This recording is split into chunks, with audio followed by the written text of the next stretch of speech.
تاریخ گواہ ہے کہ مختلف حکومتوں نے دنیا کو کس طرح سے اپنے خونی پنجوں میں جکڑا، کس طرح سے مختلف ممالک کو اپنی استعمارانہ سازش کے ذریعے سے برباد کیا، مختلف اقوام کو کس طرح سے قتل کیا، کس طرح سے ان کے خزانوں کو لوٹا، کس طرح سے ان پر حکومت کی۔ اور استعماری تاریخ میں سب سے زیادہ جس کا نام ذہن میں آتا ہے، یا یہ کہا جائے کہ جب بھی استعمار کا ذکر ہوتا ہے تو خود بخود ایک نام ابھر کے آتا ہے، اور وہ نام ہے حکومت برطانیہ کا، یعنی انگلینڈ کی گورنمنٹ کا۔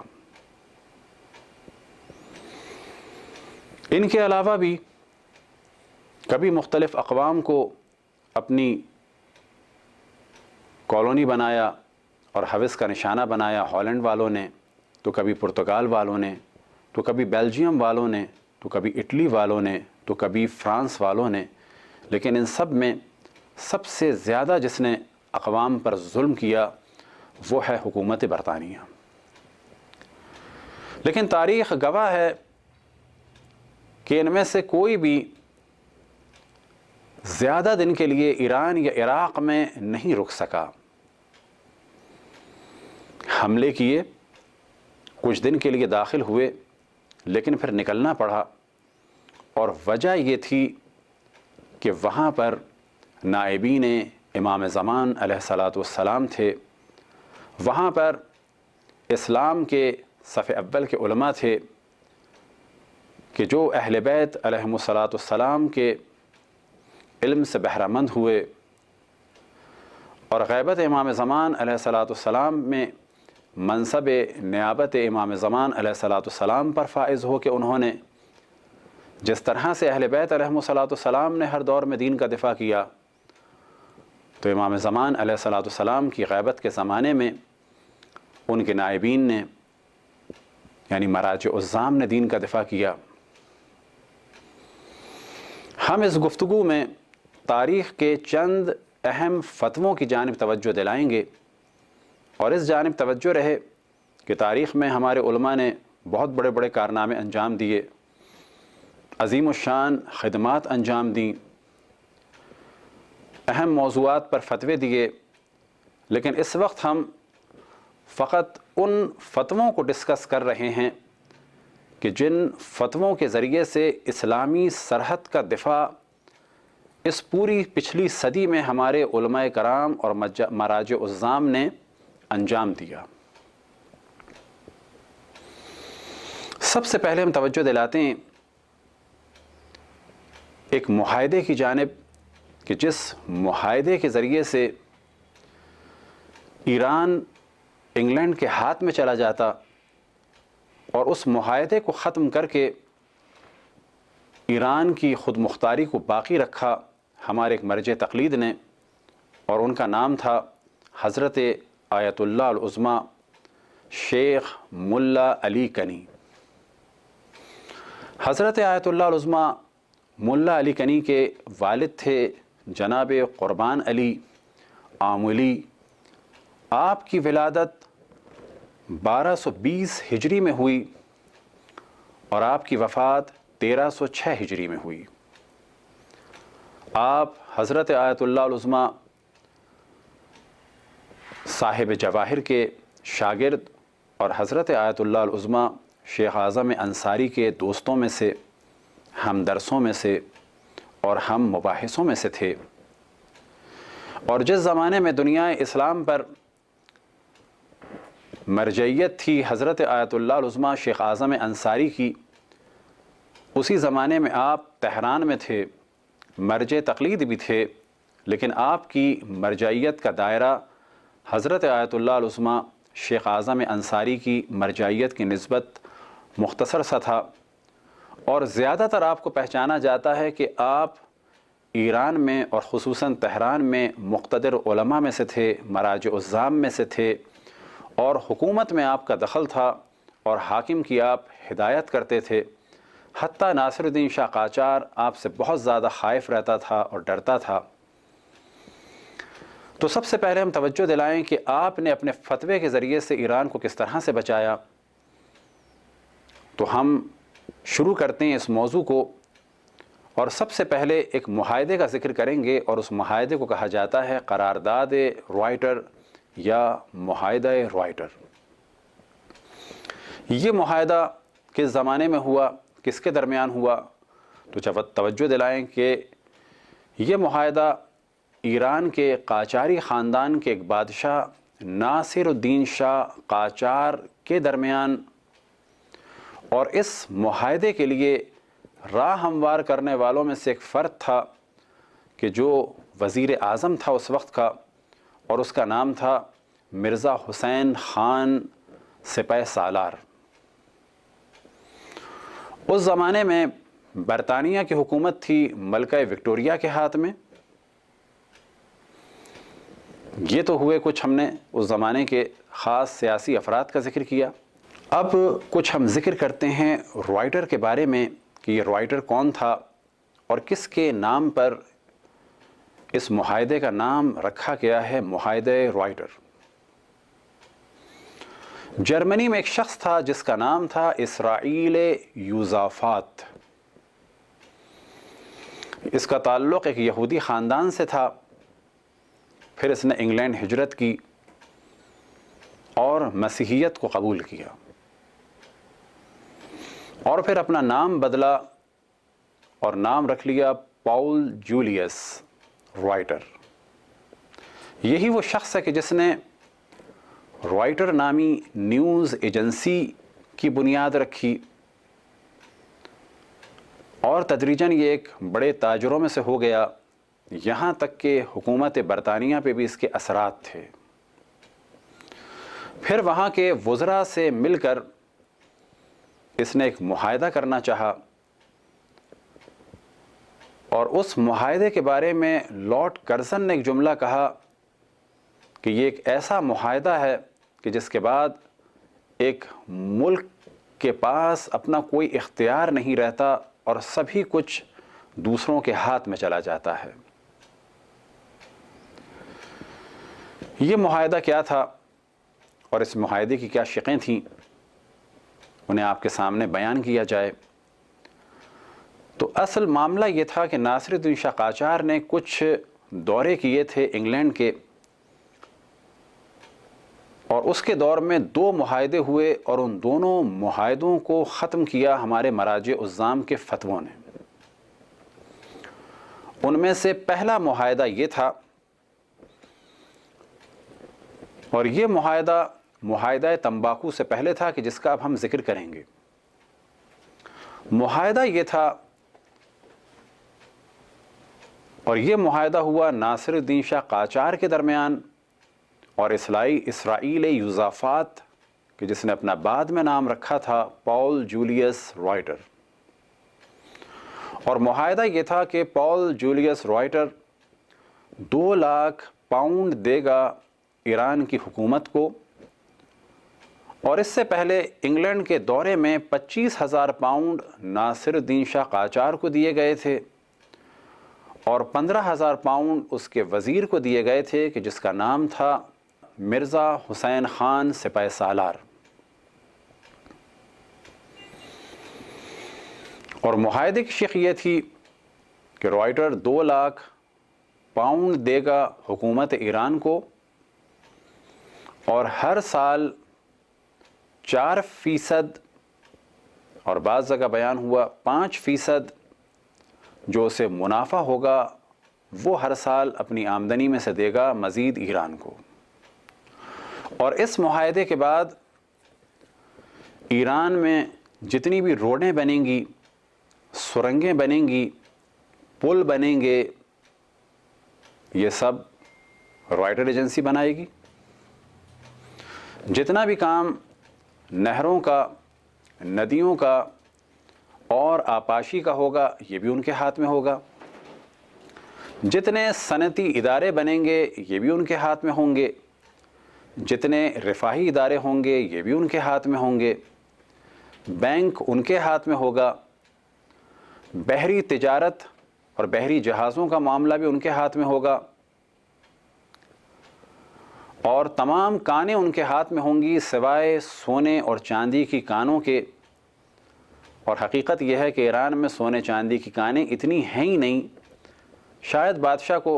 بیوقوف بنایا گیا اور ساتھ میں یہ کہا گیا سونا چاندی تمہارا اور دوسری کانیں ہماری۔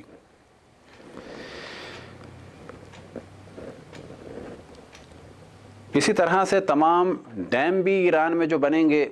وہ یہی کمپنی بنائے گی، اور 25 سال کے لیے کسٹم کا نظام ان کے ہاتھ میں ہوگا، اور باقی یہ ساری چیزیں جو ہم نے گنوائیں کسٹم کے علاوہ، یہ 70 سال کے لیے اس کمپنی کے ہاتھ میں ہوں گی۔ حضرت آیت اللہ العظمیٰ ملا علی کنی نے اس معاہدے کی مخالفت کی، بادشاہ کو سمجھایا، اس وزیر کی مذمت کی، اور جب یہ لوگ نہیں مانے تو آپ نے اس کی حرمت کا فتویٰ دیا اور پبلک نے ان کے حکم کی اطاعت کی، اس معاملے کی مخالفت کی، اور یہاں تک کہ یہ معاہدہ ختم ہوا۔ اور در حقیقت یہ معاہدہ بالکل ایسا ہی معاہدہ تھا کہ جو انڈیا میں مغل بادشاہوں نے ایسٹ انڈیا کمپنی کے ساتھ کیا، اور نتیجہ یہ ہوا کہ یہ ایسٹ انڈیا کمپنی گو کہ کمپنی کی صورت میں آئی تھی، بعد میں حکومت برطانیہ آ گئی اور پورا ہند اور اس کے آس پاس کے تمام علاقے سب کے سب حکومت برطانیہ کے ہاتھ میں چلے گئے۔ ہمارے مرج تقلید نے ایک اسلامی مملکت کو اس طرح سے استعمار کے ہاتھ میں جانے سے روک دیا۔ بس یہ ایک تاریخ کا اہم ترین فتویٰ تھا حضرت آیت اللہ العظمیٰ شیخ ملا علی کنی کا،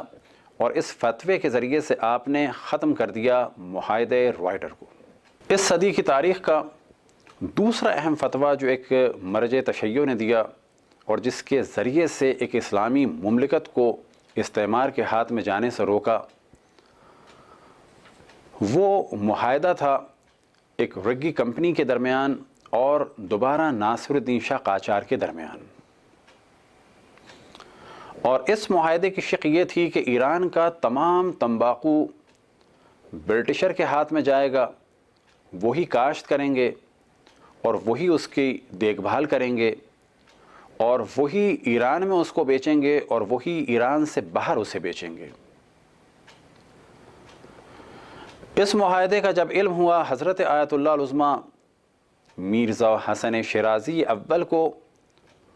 تو انہوں نے فتویٰ دیا اور اس معاہدے کو ختم کیا۔ اور پھر ہم توجہ دلائیں کہ اس معاہدے کے وقت بھی ایران میں حاکم تھا ناصر الدین شاہ قاجار، اور برطانیہ میں حکومت تھی ملکہ وکٹوریہ کی۔ اس معاہدے کا اصل مقصد یہی تھا کہ دوبارہ ایران پر آیا جائے، قبضہ کیا جائے، اور جس طرح سے پہلے آیت اللہ العظمیٰ مرزا آیت اللہ العظمیٰ شیخ ملا علی کنی نے ایران کو بچایا، اس دفعہ سامرے سے فتویٰ دیا آیت اللہ العظمیٰ مرزا حسن شیرازی اول نے، اور آپ کا فتویٰ تھا بسم اللہ الرحمن الرحیم الیوم استعمال التمباکو و توتون بأی نحو کان در حکم محاربت الامام زمان می باشد، کہ آج سے استعمال کرنا تمباکو کا جس طرح سے بھی ہو یہ ایسا ہے جیسے کہ امام زمان علیہ الصلاۃ والسلام سے جنگ۔ اس فتوے کے بعد یہ معاہدہ ختم ہوا اور برٹشر کو واپس جانا پڑا، اور کچھ عرصے کے بعد آپ نے تمباکو کو دوبارہ حلال کیا۔ جب لوگوں نے سوال کیا تو آپ نے ارشاد فرمایا کہ یہ برٹشر کی سازش تھی ایران میں داخل ہونے کی اور ایران پہ قبضے کی، کیونکہ اس کے بعد مختلف مبلغین آ گئے تھے، 2 لاکھ کے قریب برٹشر ایران میں داخل ہو چکے تھے، اور وہی پلاننگ تھی کہ جو ایسٹ انڈیا کمپنی کی پلاننگ تھی، اور اس پلاننگ پر پانی پھیر دیا دوبارہ ہمارے ایک مرج تقلید نے کہ جن کا نام تھا حضرت آیت اللہ العظمیٰ میرزا حسن شیرازی اول۔ وفات کے بعد مرج تقلید چنا گیا آیت اللہ العظمیٰ میرزا محمد تقی شیرازی کو، اور تاریخ میں آیت اللہ العظمیٰ مرزا حسن شیرازی اول کو کہا جاتا ہے شیرازی اول، اور آیت اللہ العظمیٰ مرزا محمد تقی شیرازی کو کہا جاتا ہے شیرازی دوم۔ آیت اللہ العظمیٰ مرزا حسن شیرازی کی وفات کے بعد کہ ان کی وفات کے بارے میں بھی کہا جاتا ہے کہ انہیں زہر دیا گیا اور اس زہر کی وجہ سے وہ دنیا سے رخصت ہوئے۔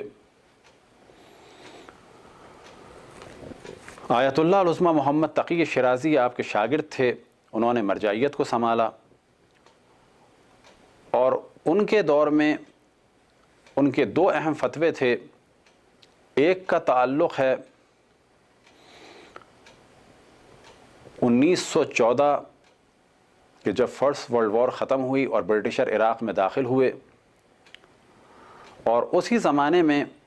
آیت اللہ العظمیٰ سید محمد سعید حبوبی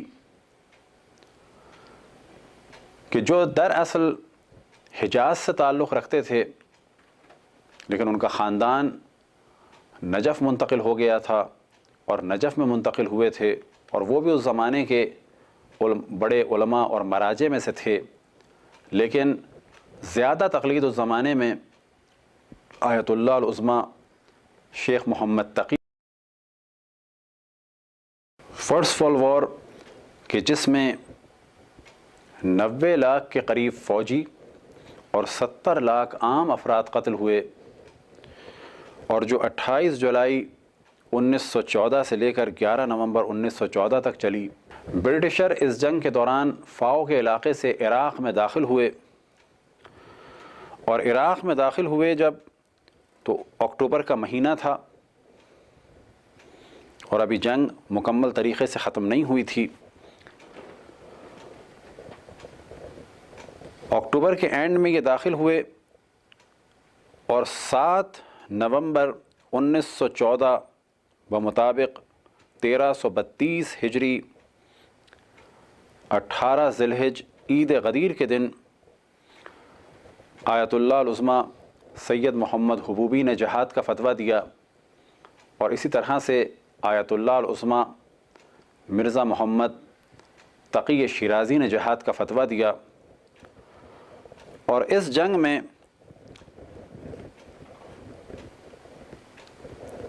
تقریباً 90,000 فوجی آیت اللہ العظمیٰ شیخ محمد تقی شیرازی اور آیت اللہ العظمیٰ سید محمد سعید حبوبی کے حکم سے جمع ہوئے۔ مختلف قبیلے کے افراد نے آپ کے ہاتھ پر بیعت کی، اسلحہ جمع کیا گیا، اور 3 محاذوں کی جانب آپ بڑھے۔ ناصریہ سے آپ کی فوجیں نکلیں، بصرہ کی جانب بڑھے۔ اس زمانے میں عراق میں حکومت تھی عثمانیوں کی، اور عثمانی اپنے زمانے میں شیعوں پر بہت ظلم کر چکے تھے، لیکن جب برٹشر نے حملہ کیا تو ہمارے علماء نے انہی عثمانی حاکموں کا ساتھ دیا۔ جس وقت سلطنت عثمانی نے 5000 طلائی سکے آیت اللہ العظمیٰ سید محمد سعید حبوبی کو بھیجے تو آپ نے قبول کرنے سے انکار کر دیا اور کہا کہ ہم لوگ اسلحے اور پیسے کا انتظام کر سکتے ہیں۔ اس کے بعد 90,000 کی فوج لے کے آپ ناصریہ سے چلے۔ اسی دوران عثمانی فوجوں کو جو مشورہ دیا تھا جرمن فوجوں نے، اسے جب عثمانی فوجوں نے عمل نہیں کیا تو نتیجہ یہ ہوا کہ شعیبر کے مقام پر یہ فوجیں پیچھے ہٹیں، اور جب پیچھے ہٹیں تو جس طرح سے اسلامی فوجیں آگے بڑھ رہی تھیں تو کامیابی ہار میں بدل گئی، اور نتیجہ یہ ہوا کہ مسلمان فوجوں کی پسپائی ہوئی۔ اور اس کے کچھ دن کے بعد آیت اللہ العظمیٰ سید محمد سعید حبوبی نے رحلت فرمائی۔ اس جنگ میں مختلف مراجع الزام نے شرکت فرمائی، خصوصاً نام آتا ہے آیت اللہ العظمیٰ سید محسن الحکیم طباطبائی کا۔ حتیٰ بیان ہوا کہ جس وقت شعیبر کے علاقے میں عثمانی فوجیں پسپا ہو کے پیچھے ہٹیں اور ان کے محاذ پر بھی گھوڑوں کی کمی بھی تھی،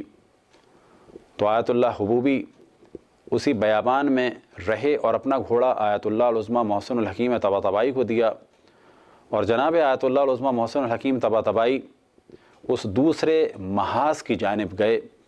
کہ تاکہ وہاں پر جا کے دیکھا جائے کہ کیا ہو رہا ہے، لیکن اس دوران عثمانی فوجیں پیچھے ہٹ گئی تھیں کہ جس کی وجہ سے جیتی ہوئی جنگ مسلمان ہار گئے۔ اسلامی ممالک کو بچانے کے لیے چوتھا فتویٰ جو برٹشر کے خلاف دیا وہ آیت اللہ العظمیٰ مرزا محمد تقی شیرازی نے 1920 میں دیا۔ یہ وہ وقت تھا 1914 میں جس وقت فتویٰ دیا آیت اللہ العظمیٰ مرزا محمد تقی شیرازی نے اور آیت اللہ العظمیٰ سید محمد سعید حبوبی نے برٹشر کے خلاف،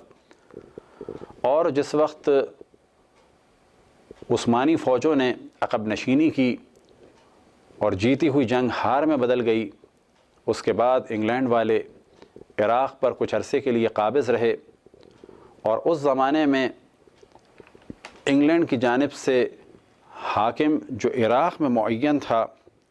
اس کا نام تھا سر آرنولڈ ولسن۔ ایک وقت آیا کہ آیت اللہ العظمیٰ محمد تقی شیرازی نے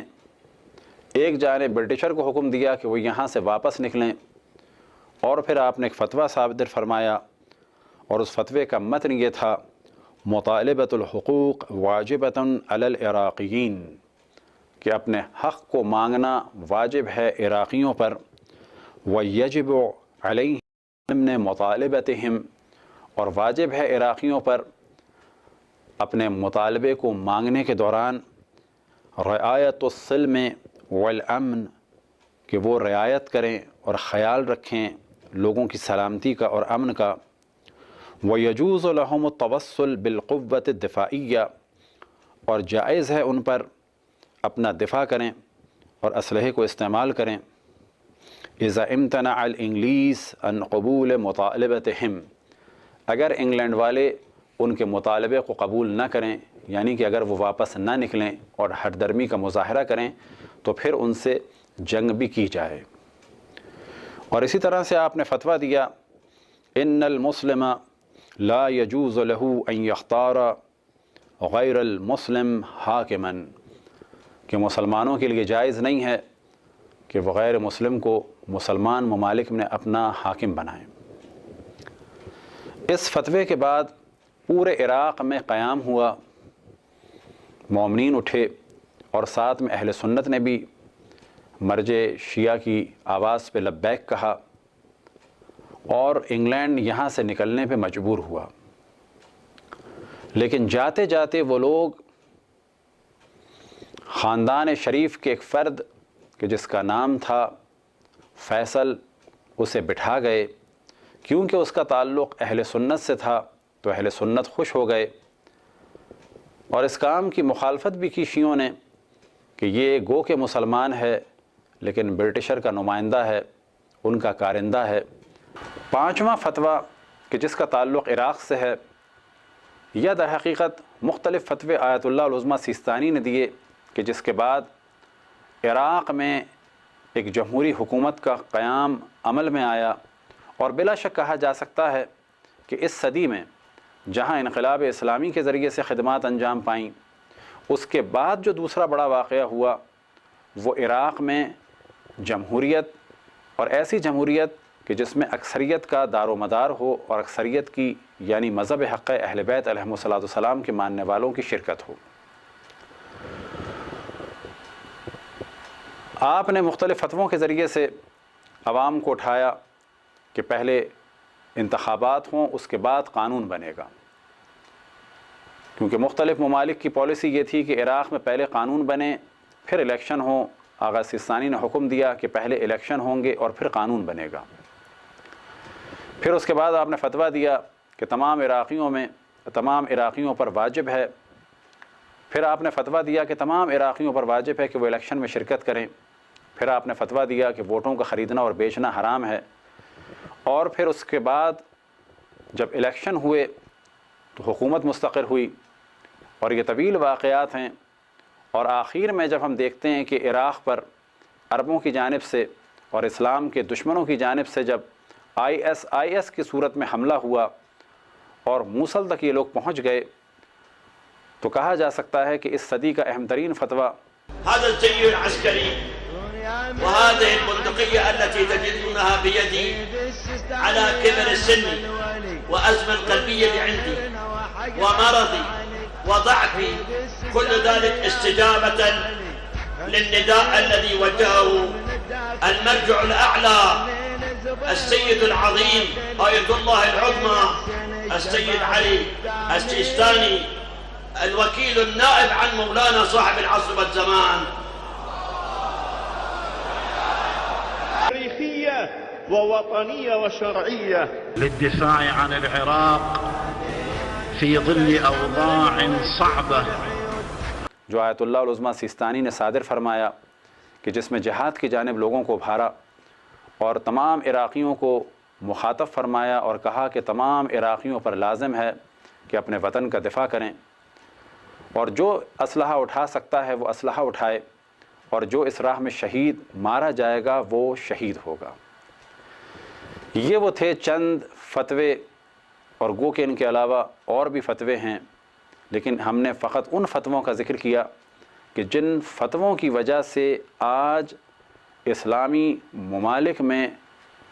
ایک استقرار پایا جاتا ہے اور اسلامی ممالک میں ایک آزادی پائی جاتی ہے۔ وصلی اللہ علی محمد و آلہ الطاہرین۔